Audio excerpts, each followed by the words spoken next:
Did the Rockets get screwed by the refs last night? Did the Thunder watch my video on their issues in order to improve? Should the Bucks make a coaching change? The only question left is, say it with me, you in? Hey sports fans, Coach Nick here, and welcome to the B-Ball Breakdown Podcast. As always, I'm joined today by Dave DuFour, Dave DuFour NBA. And it makes me laugh every time. I know it's great, and I know I gotta laugh every time I do it. So it's awesome. It's good to see you in a daytime. We're gonna release this thing in the day this time. I think otherwise it won't be fresh. So it is Friday morning, Friday, December 29th. 29th. We're getting close to This will that be New Year's Eve. Yeah, wrapping up the year. It's actually, it feels nice, doesn't it? To pack away 2017, right? It's going away too fast, in my opinion. Yeah. I mean, it kind of snuck up on me. I'm moving in a few months, and it feels like yesterday. It was like, I'm moving in about a year, and now I've got only a few months left here, and in this beautiful weather. Where are you moving to again? San Antonio. Okay. So going from hot and dry to hot and humid. Nice. Well, there's a lot of people who would love to take that over what they're doing right now across the country. Absolutely. So I hope you're staying warm while you're watching this or listening to this, And let's break into some NBA because did you happen to catch the game last night, the Rockets-Celtics game on TNT? I caught the very end with Marcus Smart drawing the offensive fouls. How did you feel about that? Yeah, well, first of all, I'm pissed because I watched the first half, and it was kind of a blowout, and I just sort of turned it off, and nobody on Twitter yelled at me hey, you better turn this game back on. I was really upset with Twitter. So I watched it this morning. And the first one looked legit to me. I thought he a lot of contact, and it was an aggressive move. The second one I thought was kind of, I don't even know if it was a flop. I just think it should have just been a no call. Harden didn't look like he really pushed out at all with his arms, and he's just trying to cut to a spot, and they're trying to pressure him. I'm not even sure that matters, though, because with no timeouts left, they're not getting a shot inside of 50 feet with 3 seconds to go. So it didn't really matter in some respects, but at least they deserve a chance to throw the ball up. Yeah, I think that first one on the inbound, that's a call that I cannot remember ever happening during an NBA game. It's not, they allow so much pushing at into the game inbounds, and maybe that's something they need to address. Maybe if they just called it consistently, you wouldn't get much of an argument because you get a lot less pushing. I mean, we've talked about this with sideline out of bounds. Especially late game sideline out of bounds. Steph Curry, getting grabbed and all this stuff and never getting a call. So maybe that's something the league needs to look at. The competition committee needs to look at.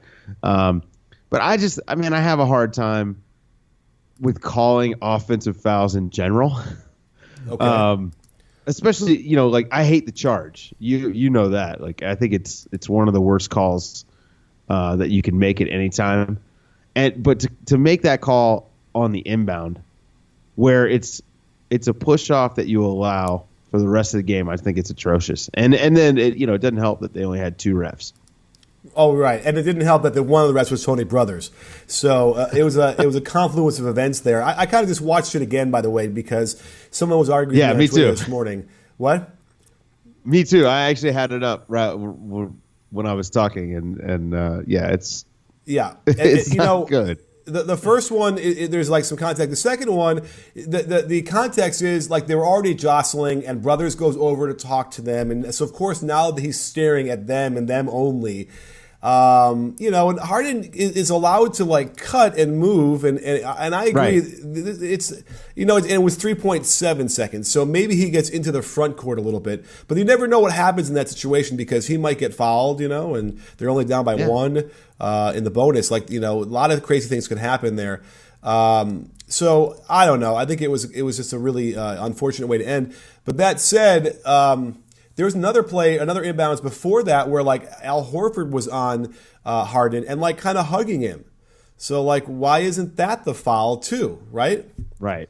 You know, Yeah. And It so now Harden is feels like frustrated that's a because he little can't off. get open. They're allowing him to hug, so he's now got to do something else to try and get open, and then they call him for that, and that's where it gets troubling. Yeah, there's something a little off there. I mean, and Houston itself has been a little off lately. You know, they've come down from that huge win streak, and they've had some injury issues. Chris Paul missing last night's game again, but I don't think it's a big deal. I think hopefully they're thinking long term. I mean, you and I have talked about minutes management and load and all that stuff on these guys, especially this time of year. It's just not worth it to, play James Harden 45 minutes in a game or, Chris Paul 38 minutes in a game. I don't get the point in that. So, but overall, I don't think Houston's season isn't falling apart. Right. And by the way, with Capella and with CP3, or even with just Capella, most likely they win that game going away. And when you watch that game down the stretch, it's like, how do they lose? They have a lead. They keep having a lead. There's like a 3-point lead with under 10 seconds to go. There's just no way they have to foul him. PJ Tucker misses a free throw. That would have been a 4-point lead and then ends the game. So a lot of weird confluence of events that probably don't happen again anyway, even with the current construction. A couple issues I do have, though, was, you can't play Ryan Anderson down the stretch defensively if he's going to be marginalized on offense, which he was when you have Eric Gordon and Harden who just dominate the ball and isolate and take lousy shots. So there's a couple different things. So now maybe it doesn't matter when you have Capella in there and he can help out, whatever. But, I mean, Ryan Anderson's ineffective down there. And the other thing is can Houston play with a lead down the stretch when they need to try and take some time off? They either go quick shot, 3 or whatever, or layup, or it ends up just being a really bad ISO with hardly any time on the clock left. They need to find the middle ground. Yeah, they've struggled when Chris Paul is not out there to find that middle ground. I mean, you and I talked about this. What game was that? Was that okay? It was the OKC Houston game. We talked about that, where it was run down, chuck a shot, run down, chuck a shot, run down, chuck a shot, and that just isn't going to get it done in the playoffs. You need to be able to consistently run, 15 to 18 seconds off the clock and still get a good look. That's not just an isolation play, especially when you're playing a team like the Warriors or something like that. Switching sides, things like that. Yeah. Off-ball actions, which they're not running a ton of. And now I know Mike D'Antoni's offense. It does have those elements. They're just not using them right now. And maybe as the season progresses, we'll see more and more. Remember, there's a lot of new guys who, are veteran guys, so it probably takes a little bit of time to kind of work your way into what you're supposed to do there. So I don't know. We'll see. I still think they have the best shot of anyone of beating the Warriors because of their high variance. It's like them or San Antonio. Yeah. Well, okay. What do you think about then, the Thunder, who are now all of a sudden after, a video goes out there, explains what's going wrong, and then they instantly turn it around. A guy does a podcast talking about all the different ways that they could use Andre Robertson, and lo and behold, now they're using him. Yeah, it's almost uncanny, like people. But yeah. But let me look, because at some point they have some quality wins, because I wanted to say like some of them were beating up on some bad teams, but there are some quality wins in this little streak they're on right now. And if you look at it real quick, the last 9 of the last 10 games they've won, or maybe more than that. Let's see, they've gotten the Rockets and the Raptors. The last 2 are the big wins they've been able to add, and they hammered the Raptors, even though, to be fair, the Raptors won a second of a back-to-back. Sure. But, I mean, still, you got to win the games that are in front of you. True. So what do we make of this? Well, they're hitting shots now that they weren't hitting before. I think that part of this is they are sort of regressing to the mean, or progressing to the mean, as this case may be. I think Russell Westbrook just looks so much healthier. Remember, he had PRP performed on that knee right before the season started. That? He had it. It was in training camp. Remember, he had no training camp and no preseason. So I think part of it was recovering from the PRP itself. Obviously, there was an issue with the knee, but also getting back into shape. He's actually looked a little heavy to me the whole season, and I've said it. Now, the weirdest part is that his free throws suffered so poorly. Like, he was shooting so poorly from the free throw line, and he's been a very good free throw shooter. So I don't know how much that, maybe that knee really is bugging him enough that it affected his free throws. I don't know. But I think now we're going to see the Russ that we're kind of used to. He just definitely looks like he's got more explosion, just looks healthier, which is just huge for that team. Yeah, I was expecting when I looked at the last 10 games to see like a really big uptick in his like usage rate, and it went up like 1 point or like maybe a little less than 1 point. So there's something there. But other than that, what else are you seeing that's like sort of radically changed to give them this big streak? Well, I mean, they're using Robertson a little bit more. They're actually working around his limited offensive game. They've also had people healthy. Alex Abrines has been available. Patrick Patterson's getting back into shape. I just think it's one of those things where this is not a bad team. I still don't think they're not a great team, but this is not a bad team. And we just saw that they were not performing as well as we expected. I mean, Paul George wasn't even playing well, and Paul George has been one of the consistent players in the league when he's healthy.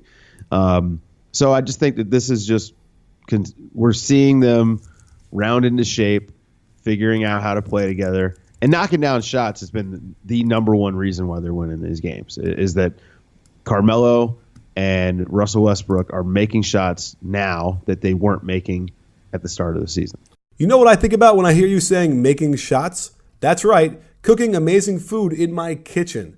Each course is like another 3-point swish from the top of the key, and the assist comes from Blue Apron.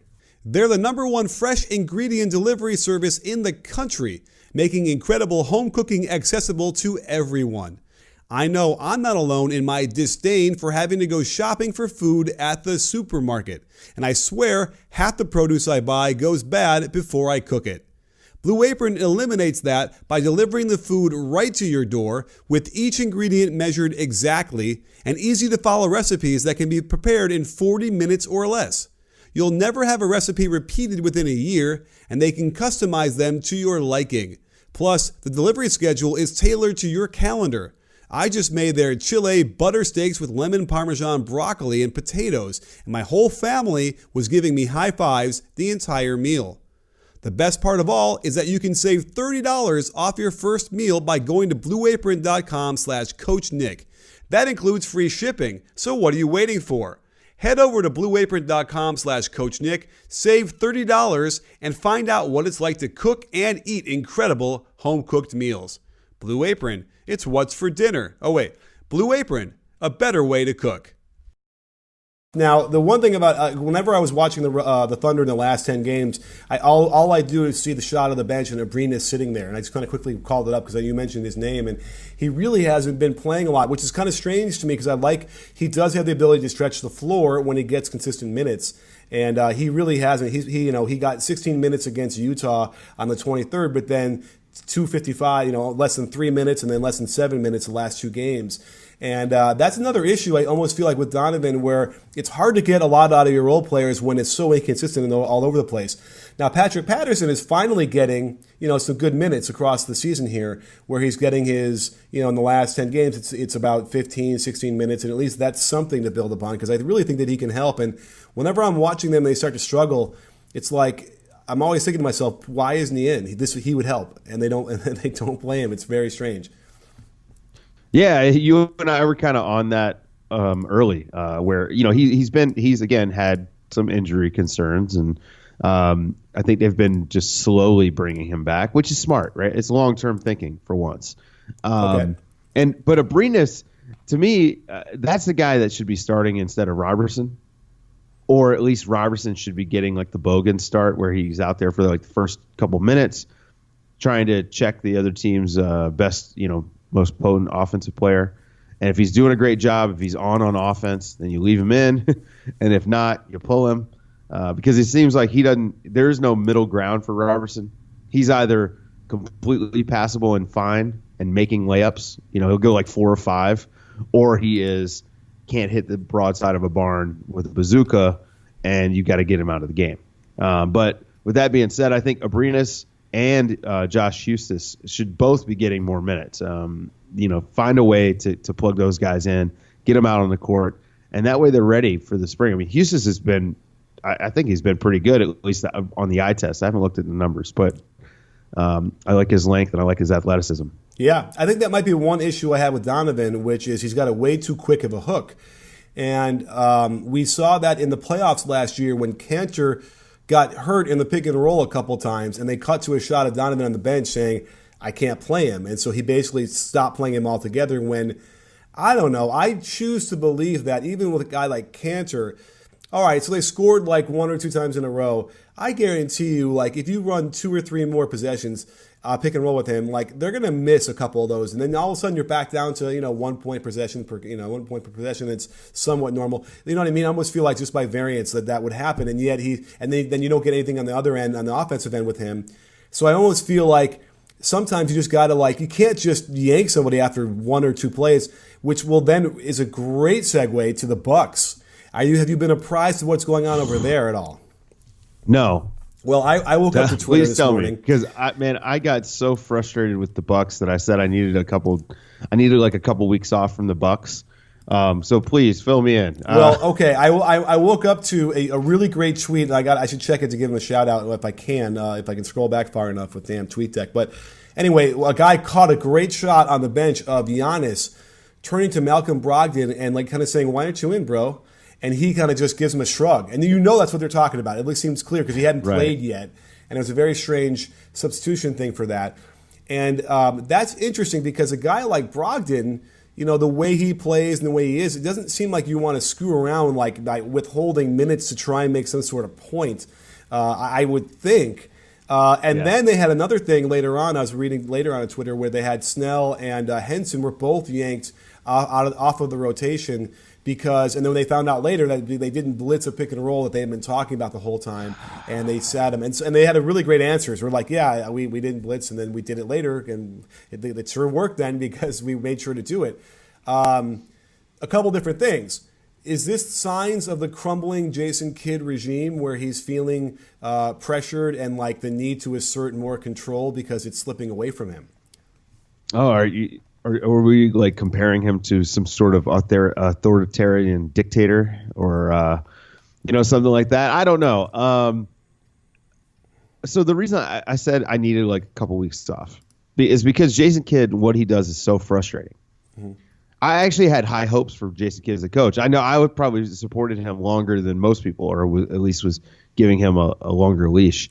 But his inability to come up with a defensive scheme with all of these guys who should be amazing defensive players, a workable defensive scheme, and to have all these shooters that he plays at one time, which often is 4 shooters around Giannis, and to not be able to find space. As a matter of fact, to have less space than a team with no shooters, it's befuddling. And as far as I know, his friendship with the ownership there, he's in it. He's not going to lose the job. Now I never, and you would never advocate for a guy to lose a job, but it's weird to me that Earl Watson lost his job and Jason Kidd is able to keep his, despite the reports about rifts in the locker room. And when we saw Giannis and the assistant really get into it, we've seen Malcolm Brogdon with his minutes getting jerked around. There's just a lot of smoke there that the players are unhappy. And this is all from an outside perspective. I don't have any kind of insight on this. And obviously the team performance. They lost to Chicago twice in the last 2 weeks. Yeah. And their record right now, they did pull it out against Minnesota, which was, I thought they were, let's see, I think they were losing. It was a close game the whole way through, and they pulled it out at the end. And it kind of felt like, and I tweeted this out last night, where it's if they fall below 500, and they're 18-15 right now. Before they won, they were 17-15. Let's say they lose that game, it gets closer. I think if they fall below 500, it's going to that'll be enough pressure, I would think. Amongst all the other things. And, from what it sounded like, I need to go check again to make sure. It was this blitzing and the pick and roll, which is a very old school method of trying to defend that. And I think with Butler out there, They want to get it out of Butler's hands, which makes sense. But then again, if it's someone like Karl Anthony Towns rolling off of that, you're gonna get roasted. And so that is the interesting thing where it sounds to me, and what I've seen, I've watched several Bucks games this year, is he's sort of clinging to a notion of basketball that was played not in this era. Right. And at some point, these guys are the owners of the Bucks. They're what are they? They're money guys, right? They see inefficiencies. They see the need. They understand ownership change or leadership change. So I don't know if it's going to be a thing where he's just so safe where they're never going to get rid of him. Yeah, I on that podcast I did with Mo, where we kind of talked about the evolution of defense a little bit. We talked about the Miami Heat blitzing style that they would incorporate every now and then just would get roasted nowadays, and that's essentially what the Bucks are trying to do the whole game. And in order to do that, you have to be perfect in every single rotation, because most teams are playing 4 or 5 shooters, and you're just asking for trouble. You run that against the Warriors, man, and okay, that's fine. They're gonna go 4 on 3, and they're gonna just destroy you and either get a layup or a corner 3. And so it's just an old school way of thinking. And then you look at the best defensive teams in the league, like the Spurs. Look at what they do with personnel who are not known as good defenders. Pau Gasol. I mean, LaMarcus is actually good now. They've gotten LaMarcus to actually be really good. Right. But Pau Gasol, Joffrey Laverne, David Lee last year. We talked about this. It's conservative. They drop back. They zone up. They do all these things, and they just – I don't know, man. I don't know how you can look at the league and look at what the smart teams are doing and think, what we need to do is try to be perfect. And we have to play a defensive style that requires perfection. It's just not going to it's not going to happen.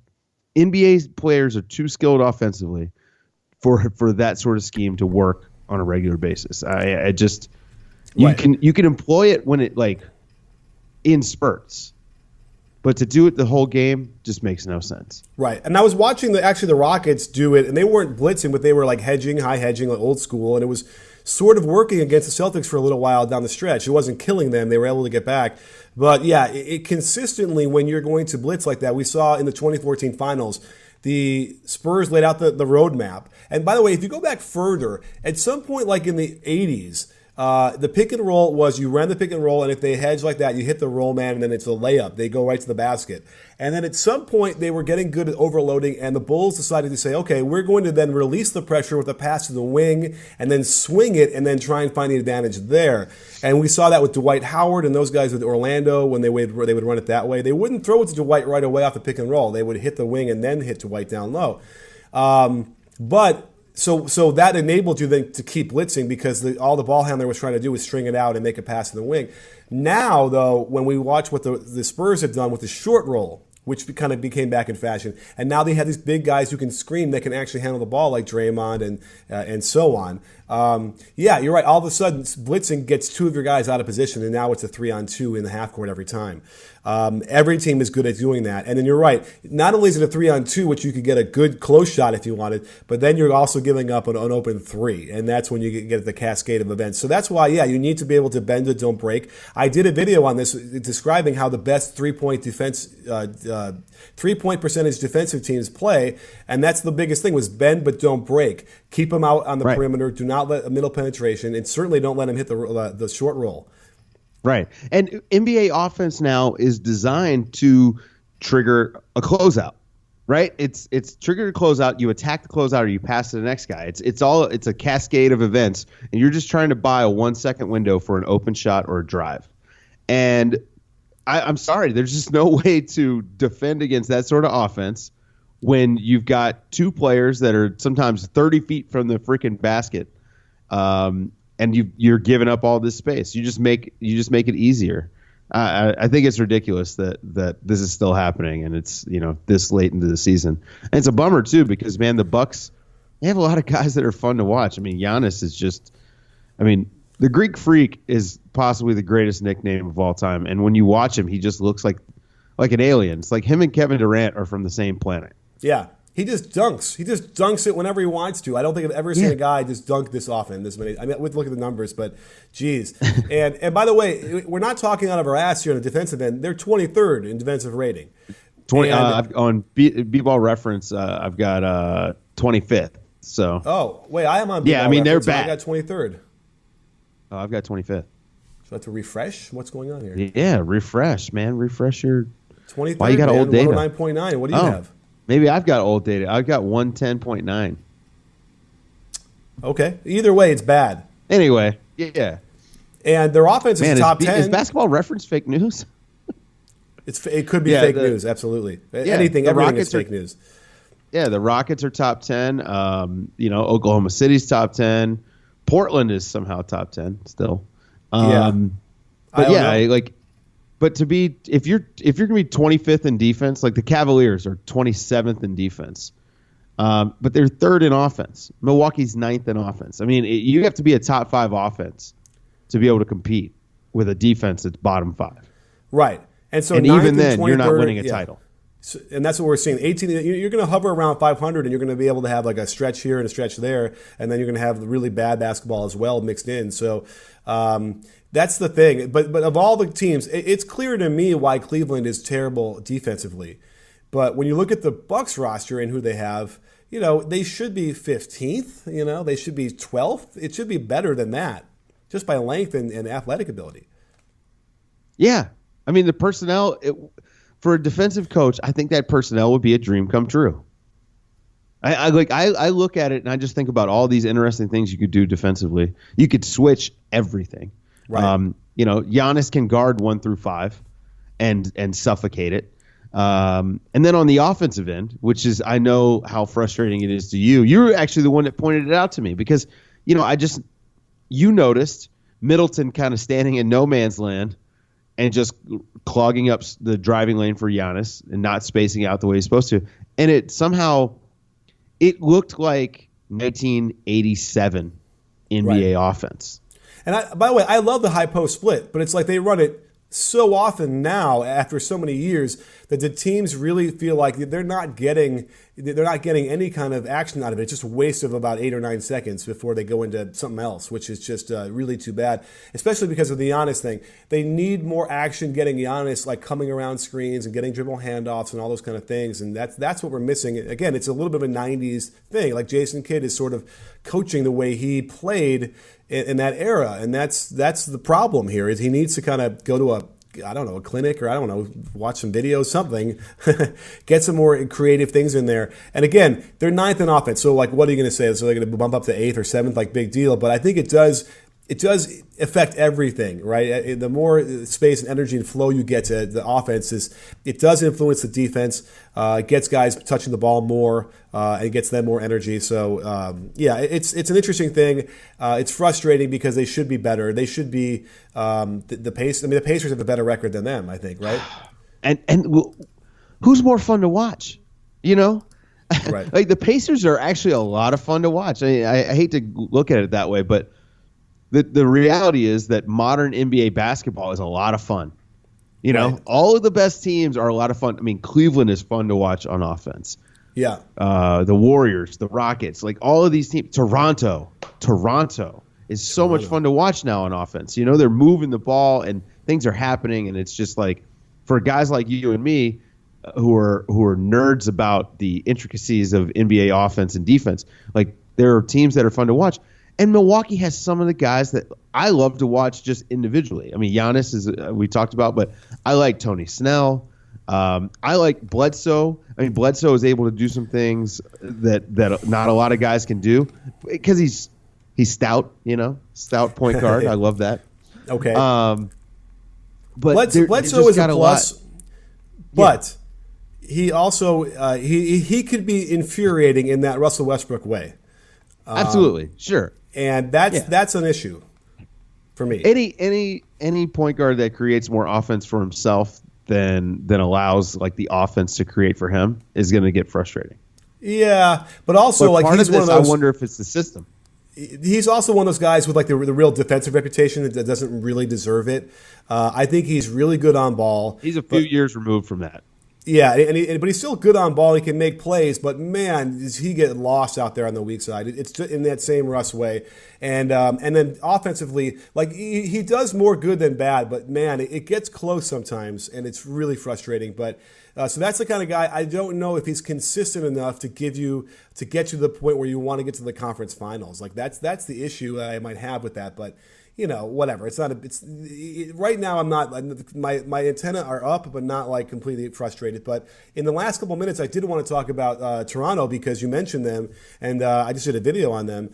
Really terrific stuff. Now their offense, which is interesting, was there's a significant decrease in scoring by both DeRozan and Lowry, and that's enabled the other guys to bubble up a little bit more and get more touches, and that's just been a revelation for them. They're on pace to win more games than they've ever have in their franchise history.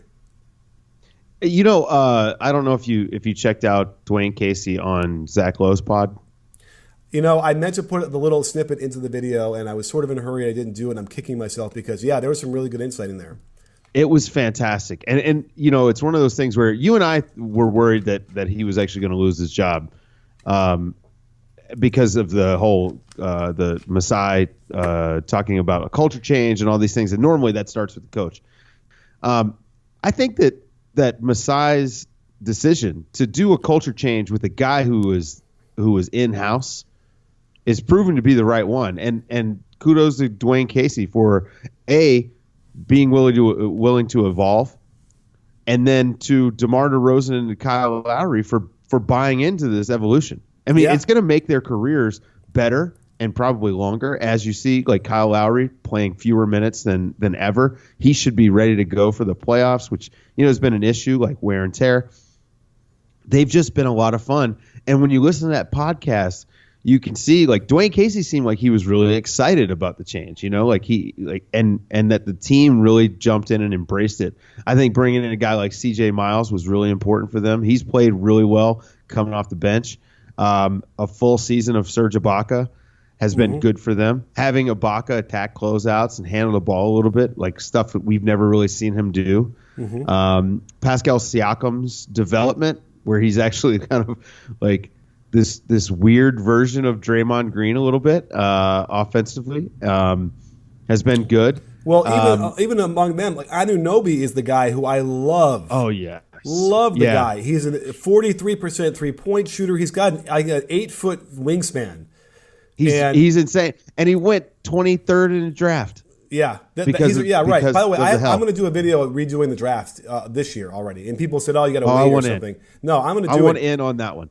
Okay, because I'm telling you right now, if you redid the draft, first of all, it would be all changed, but it's going to be remarkable how many good players there. And remember, it was touted that way, and it really is. Yeah. I can't get over the fact how many of these good. And players we haven't even gotten to see Markelle Fultz yet, who is a good player. Right.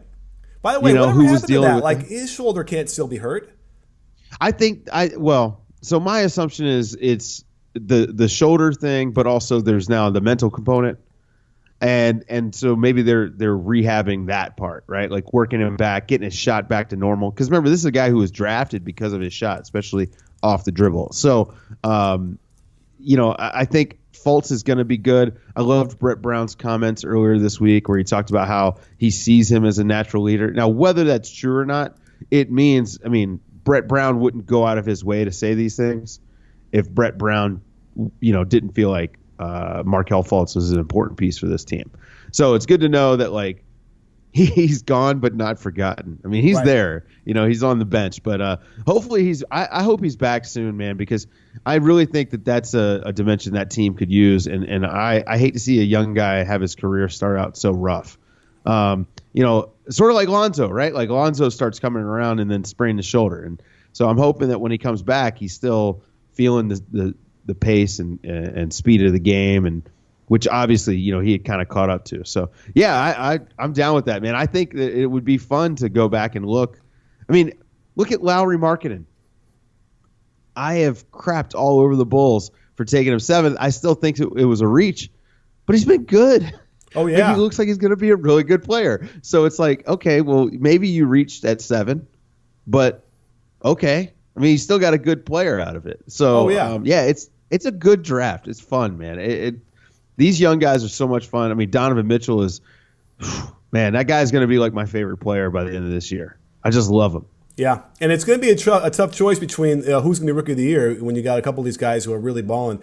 And by the way, especially with Simmons kind of taking a downturn lately. Yeah, a little bit. Yeah, I think the story was as they were winning, that was a really nice way to ride into that position too, and they've sort of been struggling recently. So we'll have to see how that plays out. I got a video coming up, I think today even, of the best front office of the last few years. I think it's going to surprise a lot of people. You want to take a guess?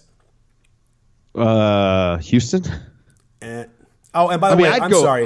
I'd say Golden State. I need a better description of it because it's not front office per se. It's the draft. Who's drafted the best over the last 3 years? Who's drafted the best? So scout. I would still argue Golden State just because of the value that they're able to get. I mean, Jordan Bell, who is a starting center on what's going to be a championship team, they got for $3.5 million in the second round of the draft. True. That's not a bad one. I think there's another one out there I'm choosing. So, but I'll reference them as well. Anybody else you want to reference besides the Warriors? I mean, you could say the Sixers. To me, it's easy to draft if you're up at the top of the draft, right? So it's less impressive to me if you get a good player with a top 5 pick.